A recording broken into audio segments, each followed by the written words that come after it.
What is going on, y'all? Thank y'all so much for joining me.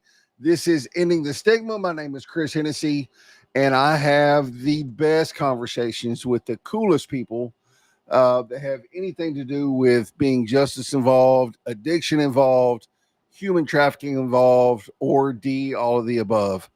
I've been doing this. This is the fifth season now for this, and it blows me away that I've been doing it this long. Um, and I couldn't do it without y'all. So thank you all for all your support. My guest tonight is probably one of the very few people left in Memphis that I've connected with on social media, and I have not met in person. I've got to fix that the next time I come. Like, even if I have to show up at her work and take her out to lunch on her lunch break or whatever, like, I've got to meet this woman in person. But she has been a huge supporter of The Raven is Here. She shares all our posts. And I haven't heard her story, but whenever she reached out to me, and I love it when people do that because it doesn't happen very often. She reached out to me and was like, bro, I want to be on the podcast. I was like, bet, I got you. Let's set it up. And she said, it's a long story. I said, okay, we'll block off 2 weeks. So I've got this week and next week blocked off for her. If we get through it this week, that's cool. I'll come up with someone next week. If not, we'll just roll on into next week and she'll finish her story. But it's a 30-year addiction involving I don't even know what. So I am like super pumped. And I'm like, this is what's cool. This is what I love about social media. It's like we interact on each other's posts. She comes on the podcast. This is literally the first quote face-to-face conversation I've had with Sheila over the past year, 14, 15 months or whatever. So I'm super excited about it. Hey, Tim, good to see you, man. If y'all are here, y'all please drop a comment so I know you're here. If you don't, I don't know you're here. There's a little eye over here that tells me how many people are watching, but it doesn't tell me who's watching. So if you're here, drop a comment. Let me know you're here. Let me say hi to you and all that good stuff. So anyway, I'm not going to keep rambling. I'm going to bring out Sheila Smith, and she's going to tell us her story. Hey, Hey, Sheila. God bless you, Chris. Thanks for having me on. Thank you for coming on. Like I said, I love it when people reach out to me. Like I'm always, whenever you do this kind of stuff, you're always like messaging people and watching people on social media and trying to figure out who you want on and who you don't. And I'm not going to lie. Like after you reached out to me, like we've been friends for over a year now on Facebook.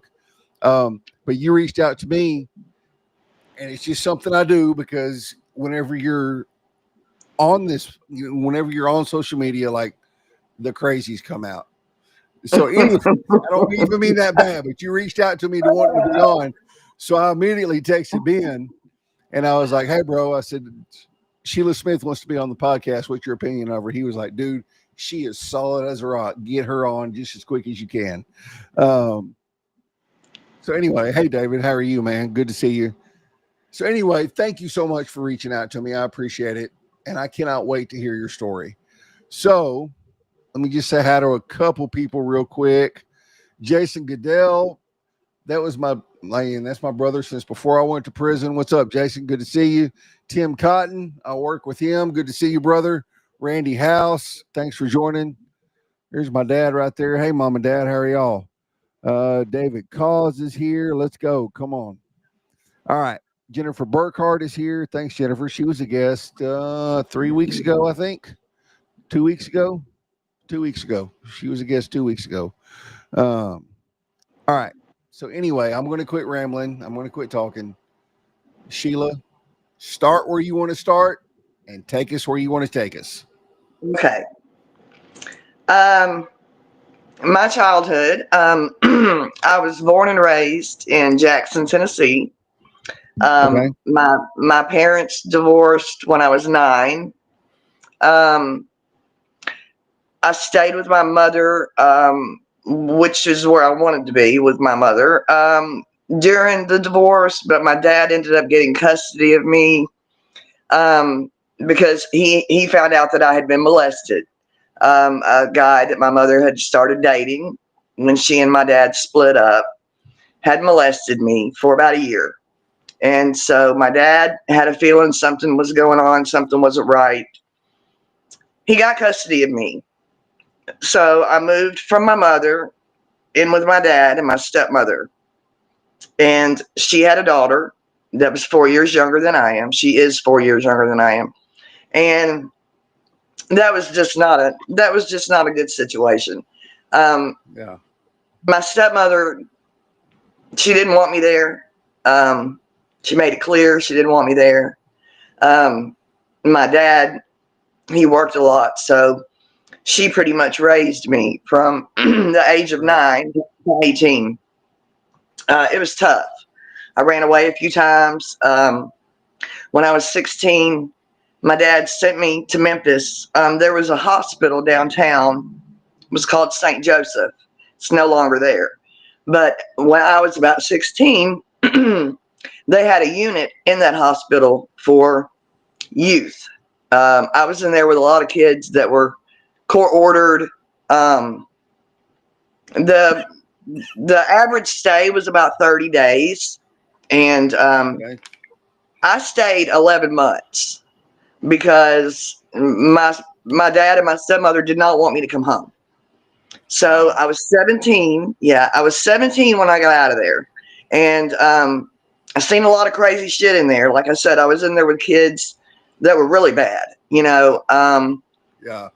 I've seen some crazy shit in there. So when I turned 17, my social worker, she said, she's got to come home. She can't stay here any longer. She's been here 11 months. Um, my dad wanted to have me emancipated so that I couldn't come home.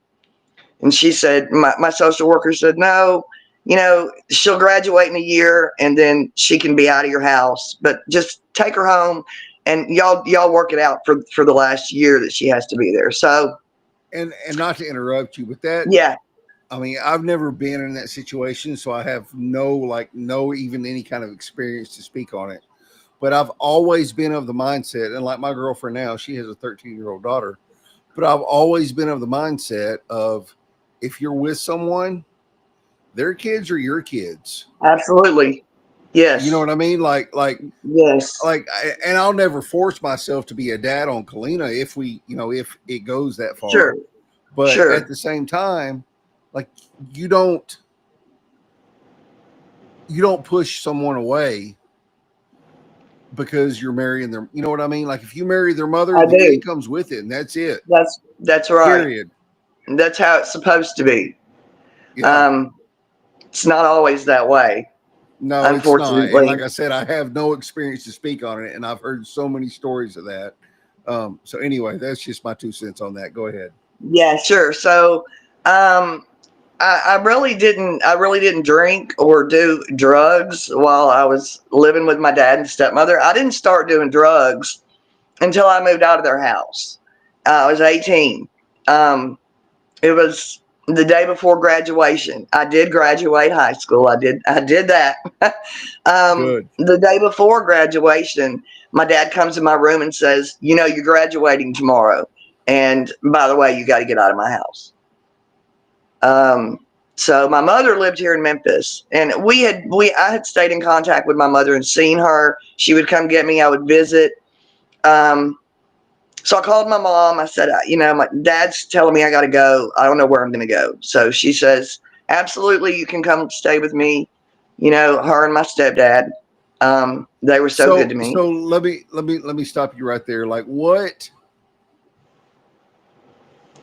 how did that affect you hearing that from your dad? Oh, um, Because I can imagine it would, in my mind, it would have been detrimental. I was devastated. Yeah. Um, but I, I, um, I knew that it was coming because my dad just let her run everything, and he really Yeah. wasn't that involved. He worked a lot, and Yeah. so I wasn't surprised. It was very hurtful, but I wasn't surprised. So I came to Memphis. I was 18. I moved in with my mom. I stayed there about 6 months. Didn't work. She said, just take a breather. You know, you've been through a lot. Just take a breather. So I did Right. about 6 months. And then I got me a little job at a clothing store. I was walking to work because I didn't have a car. And the Platinum Plus opened up. It was right down the street from where I was living with my mother in her apartment. Yeah. And I just knew, I didn't really know what went on in those places, but you know, I was from the country in Jackson. I didn't know anything about that. Right. But I knew that those girls made a lot of money. And so I thought, well, I'm cute. Let me go see. And they hired me. So what year was this? Around That would have been what? that would have been 1990 Okay. when I started stripping. I worked at Platinum Plus for about 12 years, and then I worked at the Gold Club So for Platinum Plus was a strip club. Yeah, everybody in Memphis knows it as the Purple Church. Okay. Yeah. Everybody in Memphis knows it as the Purple Church. Good times were had in that place. A lot of money was made. Right. A lot of dope done. A lot of drinking. That's when I really started getting on drugs. Is when I started stripping, because I don't care what most of those girls say about, you know, I'm working to go to school and that kind of thing. And that may be the case for a few, but for the most part, those girls don't want to be there. They have drug addiction. They have sexual trauma. They have sexual abuse, all of that. And I had all that. So I fit right in, and started drinking a lot, taking a lot of pills. I was always a downer, so cocaine really wasn't my thing, but I would do anything. You know, if you had it and it was available, I was going to do it. So I met my kid's dad about the time I started working at the club. He was my weed guy, and we started dating. And he was living with a lady, renting a room upstairs, and he had gotten into some trouble with the police, and he had some warrants, and he didn't want to go do his time. I wanted to get out of my mama's. I had the money. So he and we moved in together. Oh my God. We moved into Albert's Cabins. You don't know Albert's Cabins, but people in Memphis know Albert's Cabins. Okay, it's an hourly rated hotel. It's on Highway 51, right outside of Fraser. Okay. So we lived there for a couple of years. While we were living there, we started selling weed for the guy that we were getting weed from, because he had just got busted. He had just got busted, but he wanted to keep selling, but he didn't want to sell out of his house anymore. So we were selling weed for him and just smoking for free. I messed up and I sold to a narc. And first time I'd ever been in real jail. And back then, they took the women to 201 Poplar. We didn't go to the women's jail East. That wasn't even there yet. So my first time going to jail. And for those of everyone that doesn't know, 201 Poplar is like the main jail in Shelby County in Memphis. And it's awful.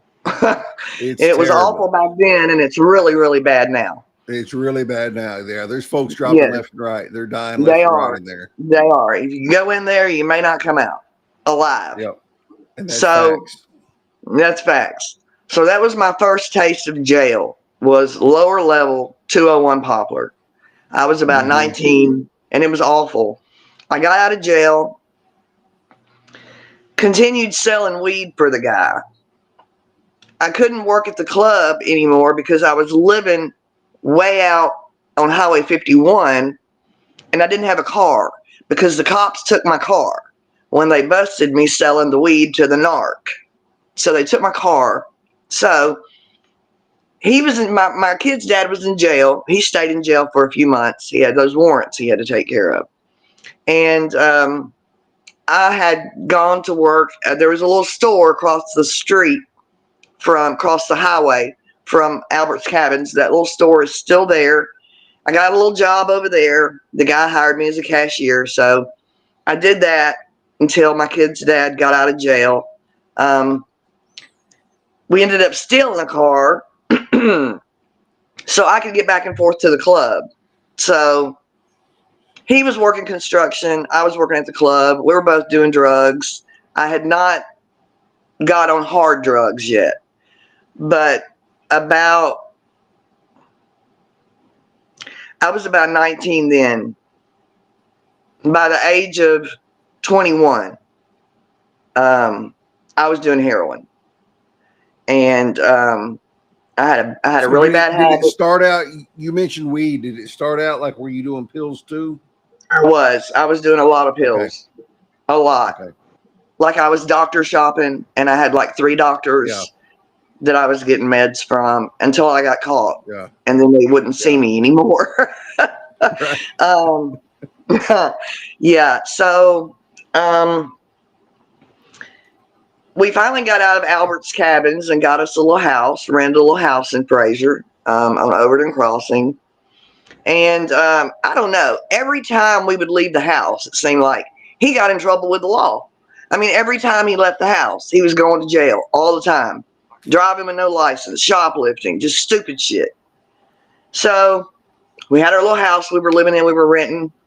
He had gotten into some trouble, and the cops showed up one day looking for him. He was at work. So they said they were going to come back. And so I let him know. I called him at work and I told him, you can't come home. They're coming back. Right.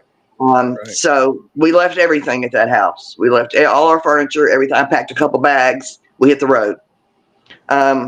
We stayed here. We stayed there. I was still dancing. This went on for a few years, a couple years. At 23, I had my first child, Monica. I had Monica when I was 23. I cleaned up while I was pregnant. I stayed clean while I was pregnant until I delivered. Monica was I made it about a year. She was about a year old, and I started doing heroin again. And so we moved. We thought if we moved, maybe that would help my problem. He was on drugs too, though, but I was a lot worse than he was. And he had a big problem with me doing the heroin. You know, the pills he didn't really have a problem with. The drinking, yeah, he had a problem with the heroin. So we moved. Isn't it funny how when you're in addiction like that, like you have differentiations or, oh, you can't do that. Like when I was doing meth, I was snorting and smoking, and everybody I hung out with was snorting and smoking, and they all looked down on the people that were putting a needle in their arm. Right. You're still doing the drug. Absolutely. There's no difference.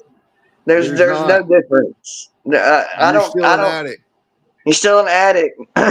You're still doing all the fucked up shit that we do. Yes, exactly. You know, so I had Monica, and we moved back to Jackson.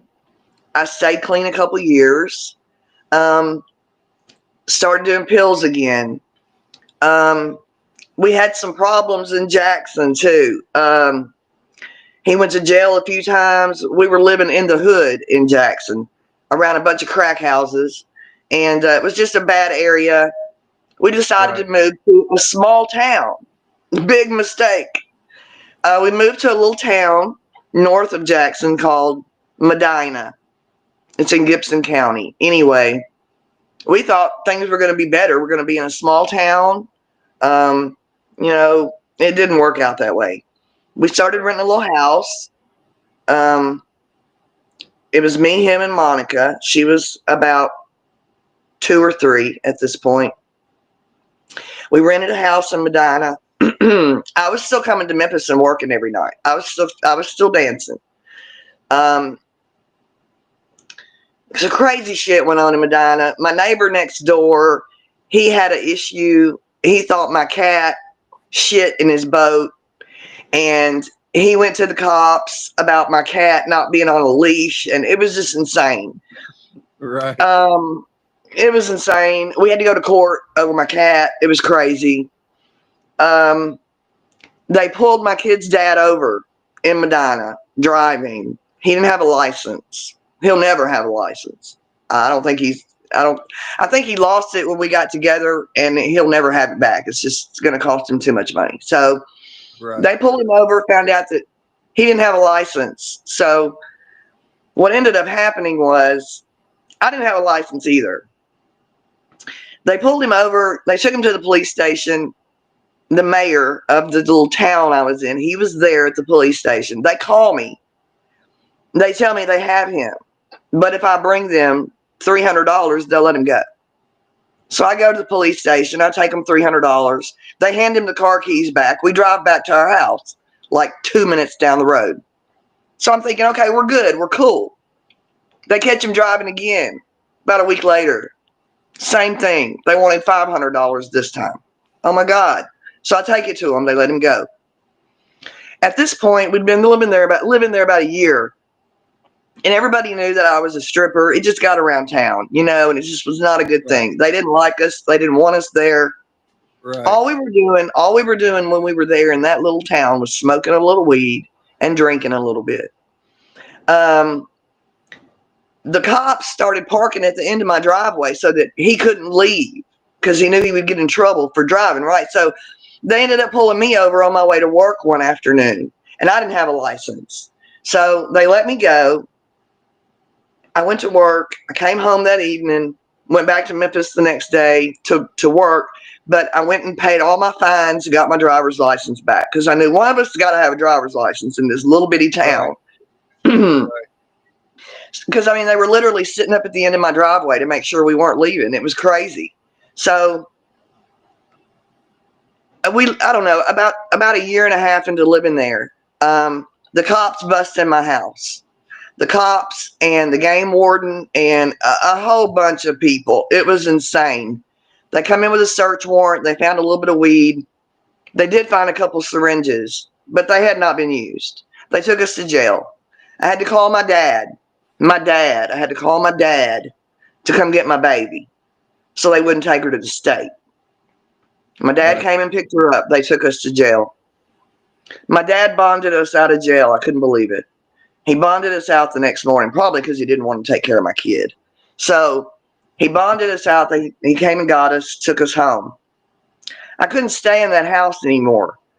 When we got to the house, they had torn up my house. They had thrown my garbage all. It was a mess. They had been through all my things. They stole some personal things. People don't realize that. Like, I had the cops run a warrant on my house one time when I wasn't there, and you don't realize how big of a violation that really feels. Oh my God! You walk in and you realize and they didn't even find, like, they found some stuff, but they didn't even find any. They didn't even find any drugs. Like, the drugs were hidden. I didn't even remember where they were. I found them on accident. Yeah. But it's just like you don't feel at home anymore. No, I couldn't stay there anymore. No, it was bad. Yeah. Yeah, they had just tore my house up. And they had opened every blind in my house and turned all the lights on so the neighbors could drive by and see what a mess. It was just a mess. So I'm like, I can't stay here. So I had a friend that lived in another town not far. She said we could come stay with her until we could figure out what we were going to do. So we packed up some clothes, grabbed the baby, and we went to my friend's house. Now, we stayed there about a month. During that month, I went back to court. I went to court over my shit in that little town, and I took care of it. And they had give me a fine or whatever, and I didn't even get probation, nothing. But my kid's dad, he had a problem going to court. He didn't go to court. So I go back to move our stuff out of this house. Me and a friend of mine, we get a U-Haul. We go back to move this stuff out of the house because we're going to move back to Memphis. We're going to move in with the guy that we were selling the weed for. Okay. So we're going to move in with him and his girlfriend, and we're going to stay there until we can figure out what we're going to do. So when I go back to the house to pack up our things in the U-Haul, the cops come over. They want to know where Dwayne is. And I wasn't giving him up. So I said, I don't know where he's at, but if you find him, let me know, because I need help with this kid, But I knew exactly where he was. So I ended up getting our stuff out of that house. We stayed with our friends for a couple of months until we had enough money and found a place to rent of our own, and we did that. We weren't back very long, and I was back on heroin. And he had warrants from that little town. Okay. I told you earlier that my neighbor in that little town had an issue with the cat shit. Mm-hmm. He thought my cat shit. Mm-hmm. He made constable in that little town. Okay. A constable can do everything and then some as what a cop can do. So he made it his life's mission to find my kid's dad. We were renting a little house at Park and White Station, and I was still dancing. He was still working construction. My daughter was in school. I was still on dope really bad. The cops bust in our house one morning, and we see that one of the cops that's there is my neighbor in that little town. We're like, what the fuck? He said, yeah, I made constable so I could find you and bring you back to jail. And that's what they did. They put him in a van and they took him back to Medina and they locked him up. He also had some charges in Jackson. He ended up doing about 1.5 years at the Penal Farm in Jackson. And while he was away that 1.5 years, shit got out of control. Yeah. Monica was like 5 or 6. I got her, we're living in the house that we were renting, and I got her in school, but I was waking up dope sick every morning. I couldn't get her to school until I got served. I was so sick. And so Monica was basically taking care of herself. I would send her next door to the store in the mornings to get donuts so she'd have something to eat. She'd go do it herself. I'd go over there and steal shit for her to eat. It was terrible. Yeah.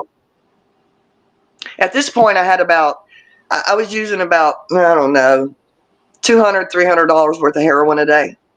I was smoking it. I wasn't shooting it. I was just smoking it. That didn't last long, though. I went back to the rig and started shooting up again. My kid's dad was in jail about 1.5 years. He got out. I never went to see him, not one time.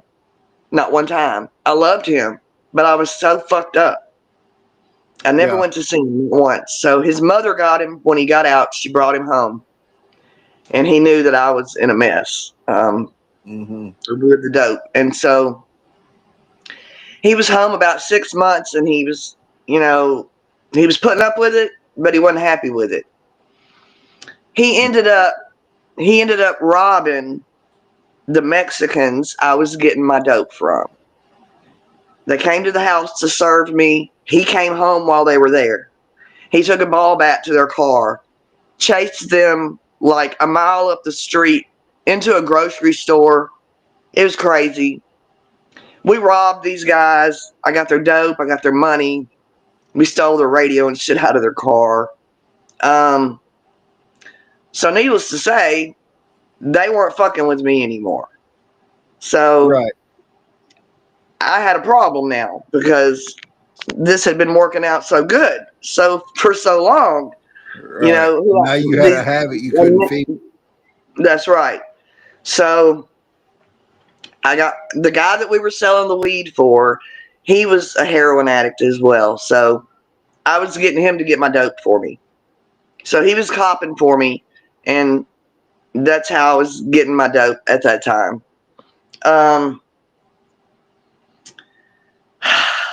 Things didn't work out with me and my kid's dad when he came back from jail for that 1.5 years.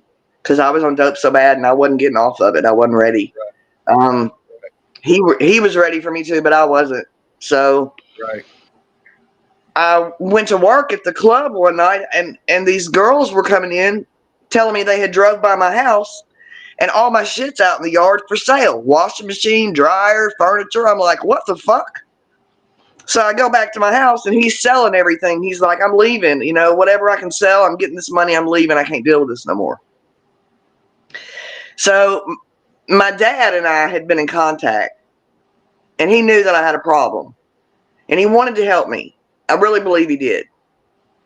So Yeah. he says, pack up everything and come back to Jackson. He lives on 40 acres out in the country. He said, I'll get you a trailer.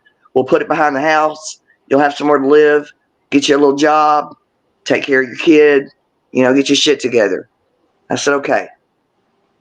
The day they came to move me and all my stuff that I had left, I had been out all night, couple nights. I'd been gone.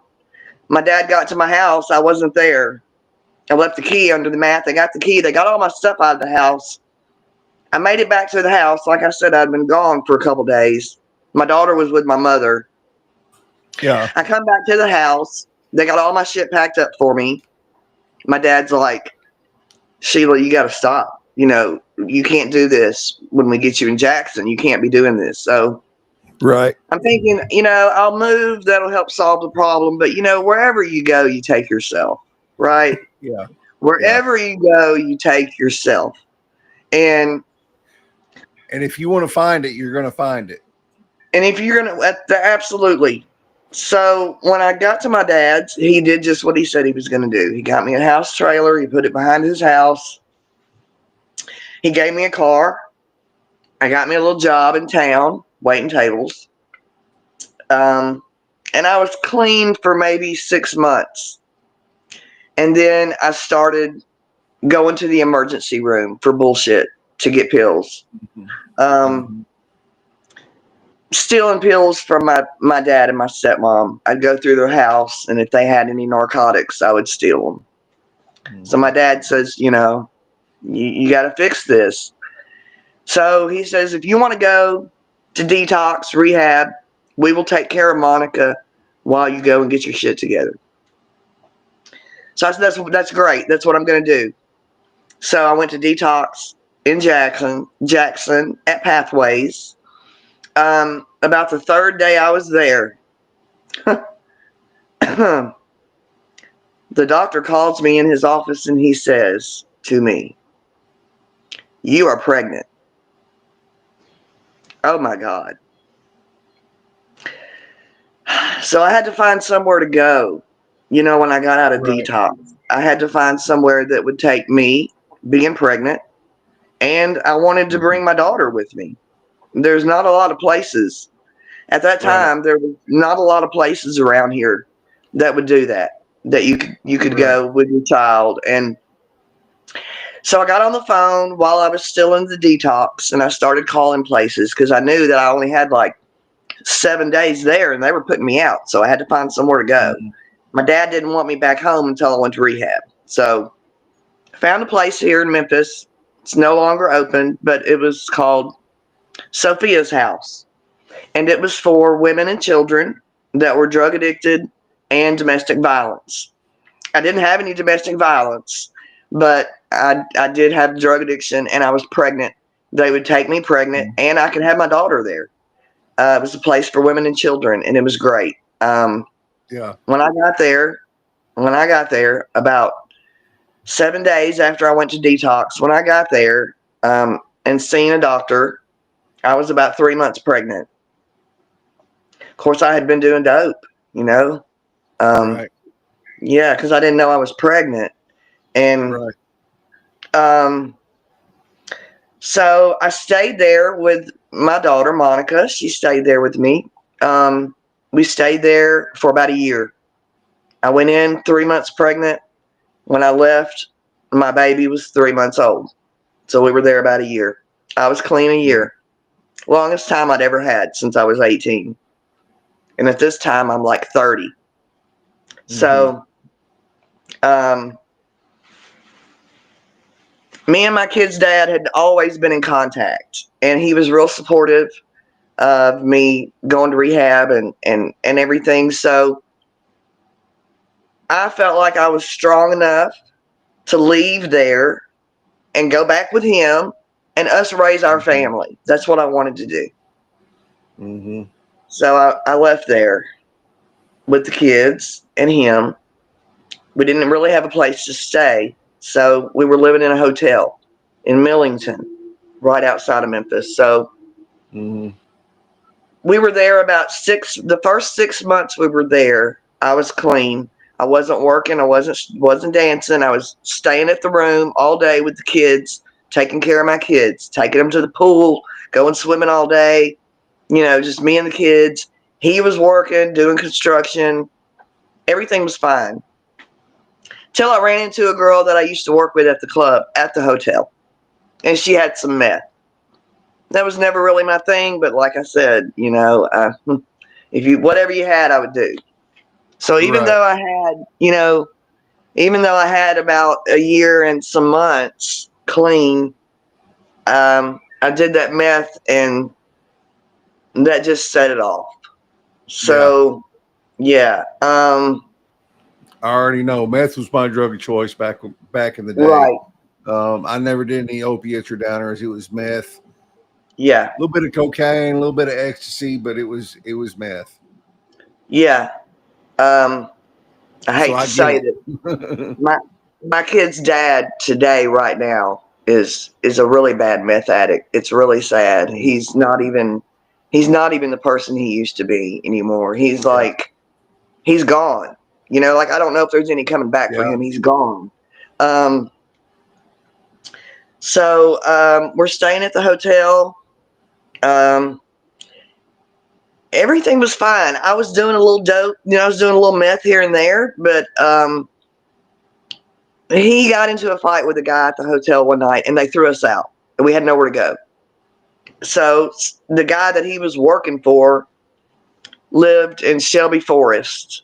So he said we could come stay with them until we got our shit together. So we went and stayed with them. We stayed there, and he worked for the guy. We stayed there about 3 months. And the folks we were staying with there, they were really bad on pills, really bad on opiates. So I got back on pills really bad. The guy he was working for, whose house we were staying in, they got in a fight. They threw us out. We stole his car. Oh my God. We stole his car. My daughter was at school. We went up to the school to pick her up early. We had to get her out of school because we just got thrown out of this house. We didn't know where we were going to go. Right. So we're at the school to pick her up, and the guy whose car we just stole comes up to the school, tries to get the car back. We weren't coming off the car. We left with my daughter. He's chasing us in his truck. We end up, long story short with that, we went to New Orleans and brought my daughter, kept her out of school. We stayed there about 2 months, and I worked on bourbon at the club and made enough money after a couple of months to come back and buy a car. So we came back to Memphis. I put Monica back in school. That poor child, she's been to like 25 schools. I had her in school, in 25 different schools. And a lot of the And schools. she had a baby about a year ago, didn't she? Yeah, she's 7 months old. Yeah, she just turned 7 months. Yeah. Yeah. I remember you posting about that. Yeah, that's my second grandbaby. She's got another daughter that's not 10. And so love my grandbabies. Yeah. I lost my train of thought, Chris. Sorry. Bourbon No, Street, you're fine. working in the clubs. We came back from New Orleans. We bought a little car with the money I made. Got us a place to rent.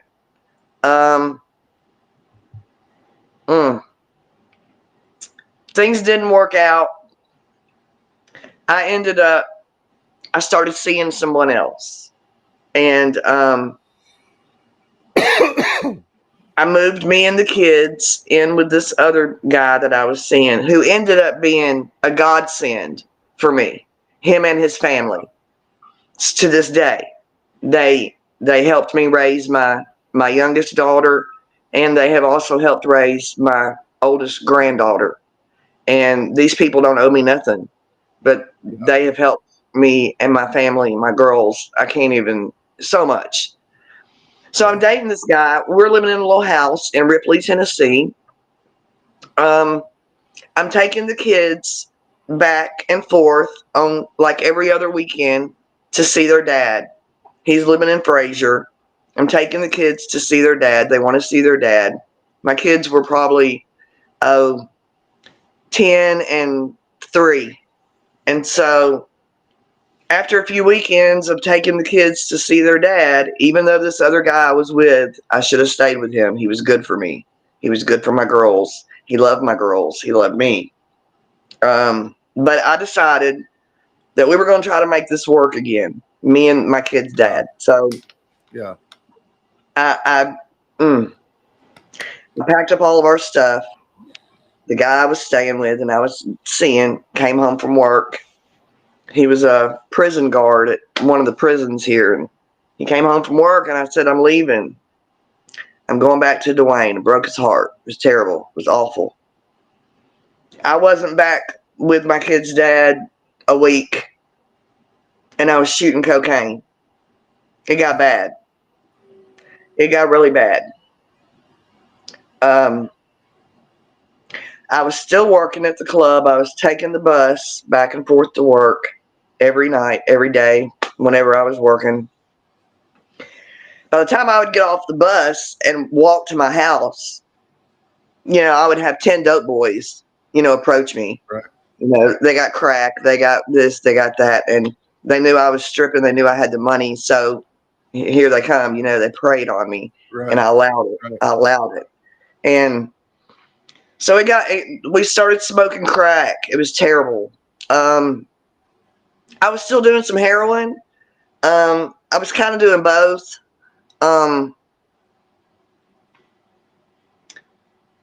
The house that we were living in at this time belonged to my kid's dad, his boss, and he was letting us live there. We were paying like, I don't know, $500 a month. Hell, we couldn't even pay that, Chris. We quit paying that. Right. You know what I'm saying? Right. And so we weren't paying shit. They come out, cut the utilities off. We cut them back on till they finally cut the wire from the street to the house, and then we couldn't get it back on anymore. So we didn't have any lights. We didn't have any power. So my neighbors across the street, they had a detached garage full of shit. They said we could stay in their garage. It was in the summertime. We had no air conditioning in there. It was fucking awful. I'm bathing my kids with a water hose. I mean, it was fucked up. It was really a fucked up time. Right. We lived in this garage in the summer that year for about 5 months. And those people had a family member that had an apartment in South Memphis that she had just rented, but she wasn't going to go back to it. She was staying with these people now because her boyfriend found out where she was living and he came and beat her ass. She didn't want to go back to that apartment, but she had a lease. So she's like, if y'all take over the lease, y'all can have that apartment. So we moved in. So just because I'm curious to know if it's anywhere I know in Memphis. We're in South Memphis. Winchester and Casaza. Not far from Melrose. Okay. Not far from Melrose.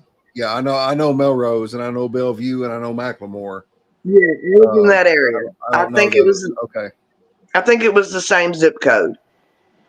It was like so just a terrible, terrible part of town then. Yeah, it was like the worst ward in Memphis. The worst. Yeah. And the night we moved in,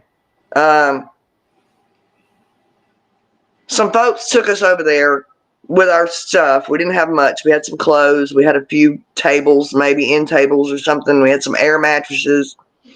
We pull up and start unloading this car of our shit, and all the dope boys were standing around and they were looking at us like, "What the fuck?"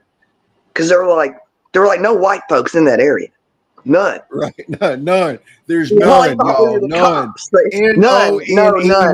None. None. And they probably thought that we were the cops or something. They were like, what? They were watching us. And it was just, there's absolutely none. It was bad. this apartment now in this complex ended up being like one of 10 apartments that people were still living in. They were shutting these apartments down. Yeah. And the apartment below mine was the dope house. They were selling crack Okay. out of there. Okay. I would go to work at the club and, make $800, make $1,200. It didn't matter. We were going to smoke it up, Right. and I was going to be begging money for the bus to get to work the next Next day. day. That's Yeah, it was crazy. Like, isn't it fucking crazy how addiction awful. does that to you? Like, It you can was go awful. and like, I'm not a proponent of dancing or whatever, but like, you can go and make a crap ton of money. Yeah, But when you're in addiction, like you said, like you're begging for money for bus to get to work the next that's day. You right. just smoke through $800, $1,200. Sure did. Yep, every Yep. day. Every day. It is And crazy.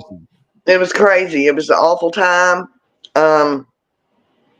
I was basically taking care of myself, my kid's dad.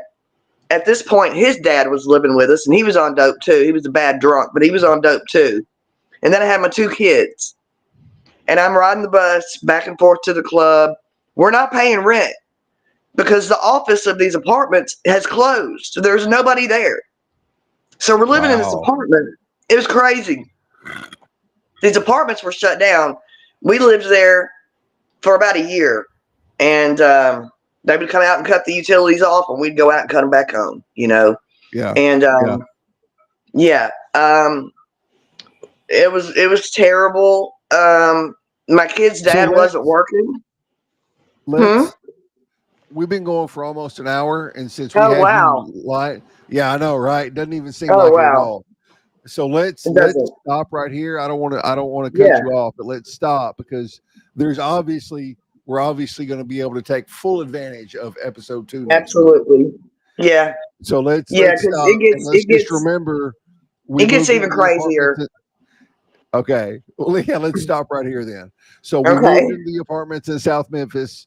Yeah. You were taking the bus. This is where we're going to leave off. We'll pick up back That's on it good. next week. That works. Yeah, that works. Yeah, that works. Yeah, this is awesome. Like, and I love that we were able to. She was supposed to be on a few weeks ago, and I had to cancel on her. But I'm glad I had 2 weeks right in a row where we could do this Me back to too. back. Me too, Yep. Chris. This Yep. has been Yep. such a cleansing for me tonight. Thank you.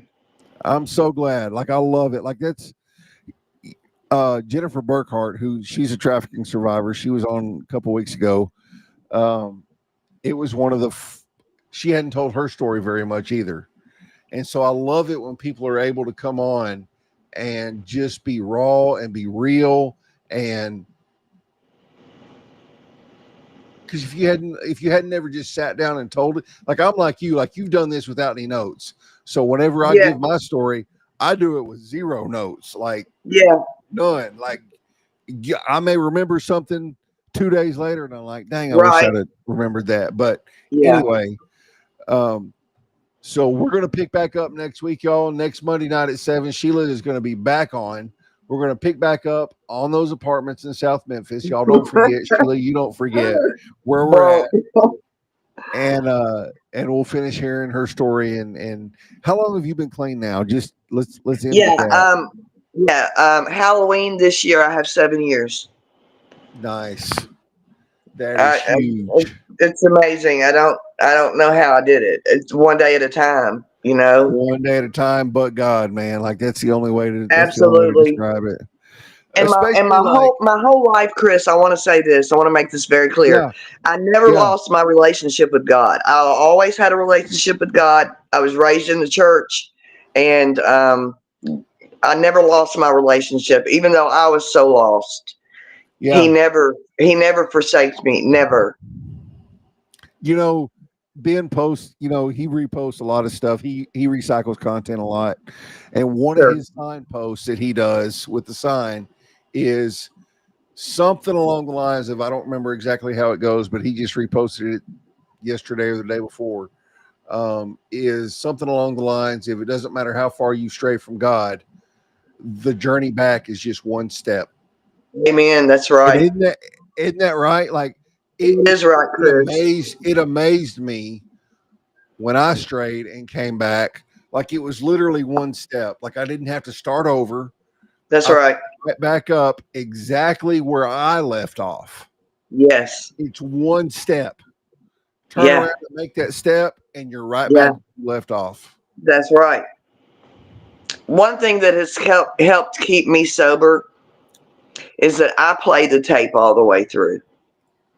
Because there are, in these 7 years that I've been clean, there are days that, it's really hard. And I have to play the tape all the way through. Yeah. Because I know if I go back, I know I would probably be living on Sycamore View within 2 weeks if I were to go back. No doubt Yeah. about it.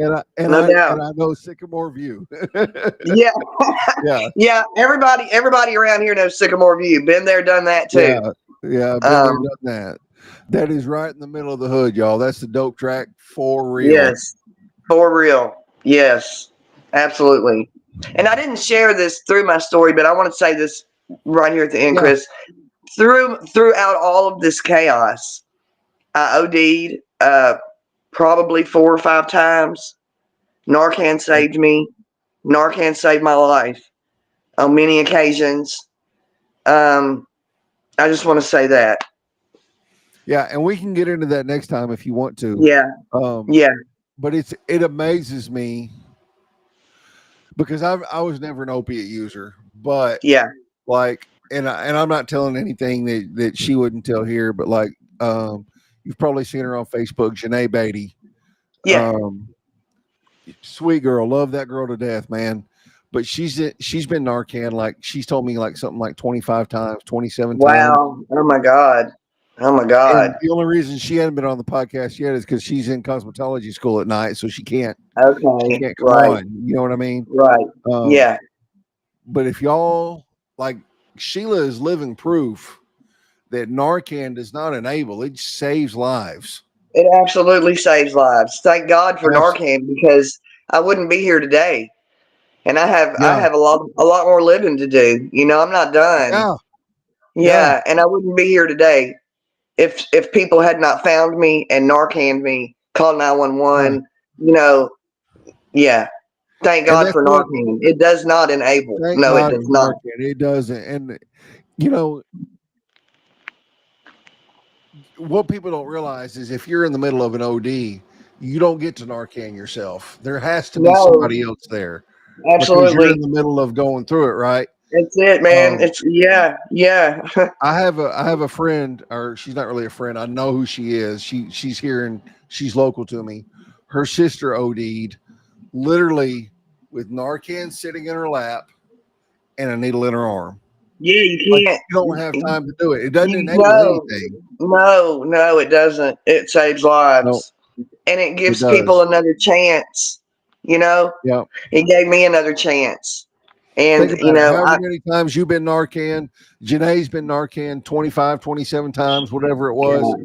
Think of all the people we know in Memphis that have been Narcaned that are now in recovery. They're clean, absolutely, they're living their life. I know, it's beautiful. And it's beautiful. It's beautiful. Yeah. It absolutely is. I do too. I love it. Yes. Thank God for Narcan. Yes. Because a lot of us, we're not done. I was just lost. Sometimes we're just so stupid. Yeah, we're just done. Yeah. We're stupid. We're lost. Yeah. And we're I didn't want to die. Right. I didn't. I'm so glad that someone was always there to save me, because I didn't want to die. I may have felt like I did. Let's dig into that next week. Yeah, but let's dig into that next week for sure.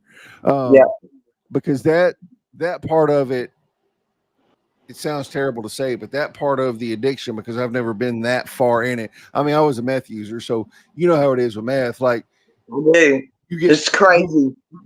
Yeah, meth is crazy shit. Yeah, but when you come down, you just go to sleep and wake Yeah. up 2 or 3 days later and you're good, right? Like there's Yeah. That's right. not really an That's right. overdose on it or a chemical. Your body's not really dependent on it or Yeah. You're anything like not that. dope sick. Yeah. You're not dope sick. I've had that Right. experience with alcohol, and I've just started recently sharing that. Yes. And actually, your next week, I've got somebody. Hang on, let me see. Let me look at this. Let me pull up my calendar. Hang on just a second.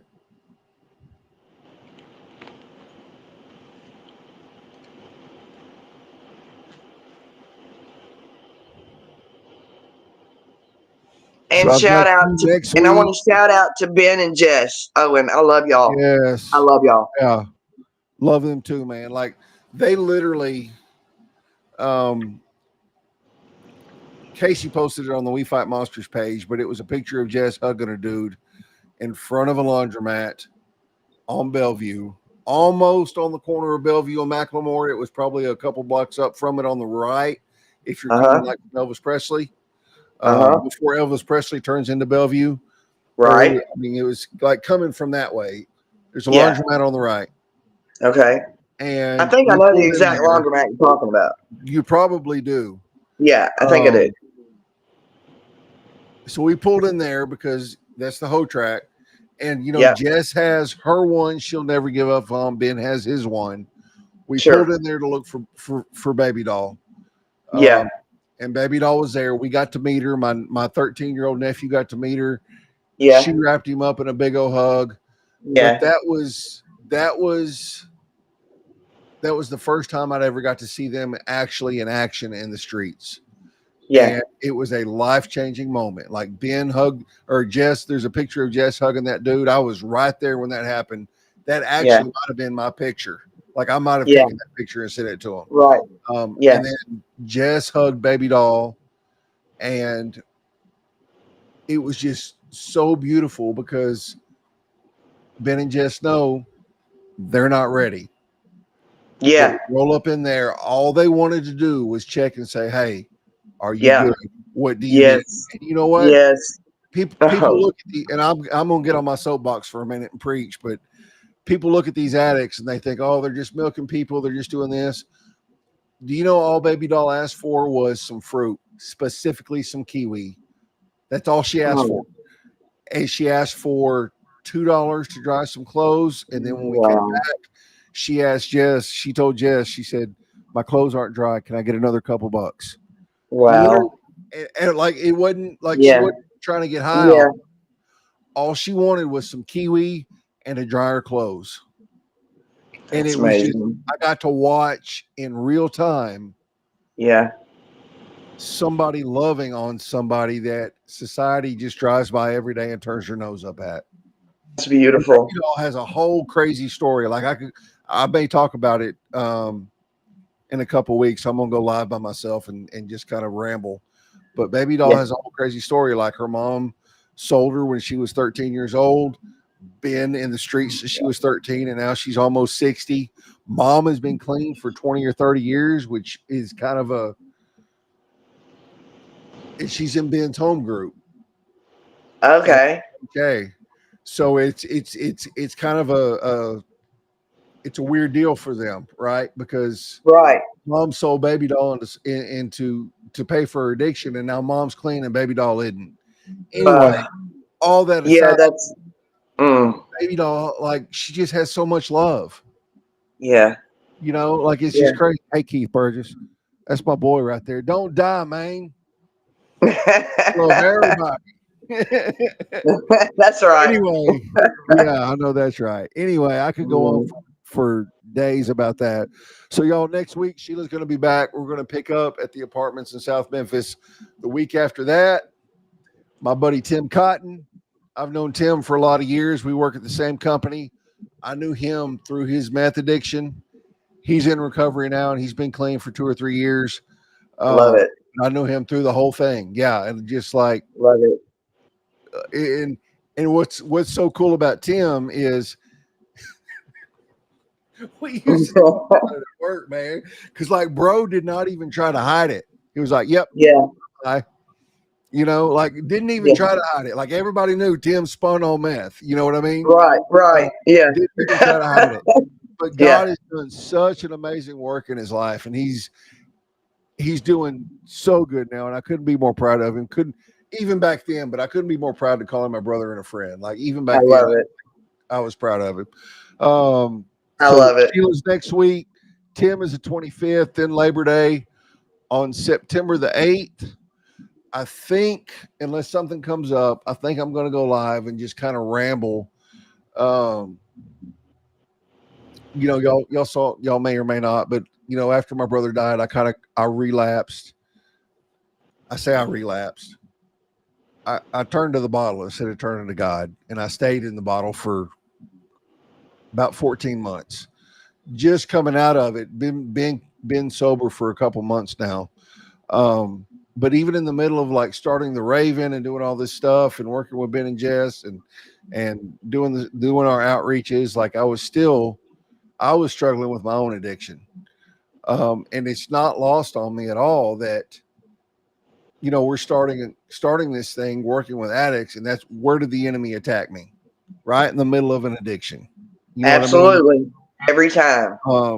Every time. And Yep. now that I'm on this side of it, I'm Thank comfortable God. talking about it.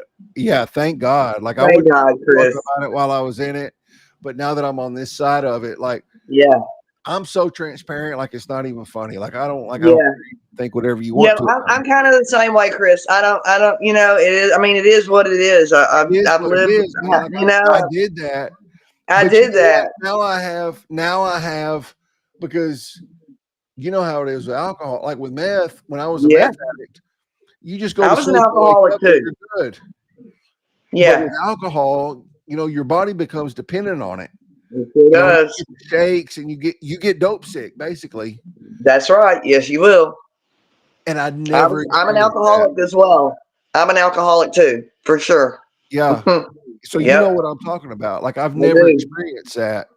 And so now I have more empathy for the Yes. addicts than I did Yep. before because when somebody says, "Oh, I was dope sick," oh, I Yeah. get that.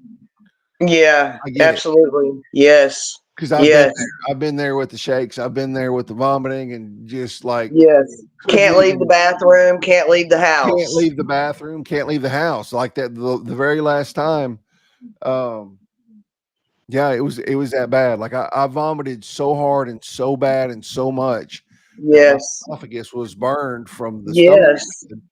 Yes. And I it know. was it was probably 3 days before I could eat. I know, Chris. I'm so Yeah, oh sorry. I know, though. I no, know. but now I know. You know what I Yeah. mean? Yeah.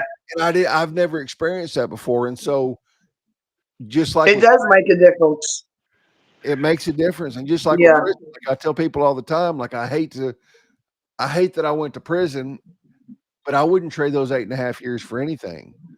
I Right. hate that I turned to the bottle instead of turning to the Lord when my brother died. But Yeah. now I know when you tell Yeah. me you're dope sick, when I see the dude sitting out in front of the gas station and he asks for $3, Yes. Yes. like I get it. Like, bro, you just want to Yeah. talk to get through the day. You get through the next couple hours. Like I get, Absolutely. Yes. Yes. you know, Yeah. I understand it now. I have the empathy for it, the sympathy for it, and all that. Um, I hate I did it, but anyway, I'll get on into all that next month. So I'm gonna come on and I'm just gonna ramble, y'all. Like y'all are gonna Love hear it. some unhinged kind of stuff coming out of my mouth. I love Uh, yeah, it. Sheila, thank you so much. We will pick Thanks, up Chris. next week. Same time, 7 o'clock, y'all. Sheila's gonna be back. We're gonna finish her story. Thank y'all so much for joining me.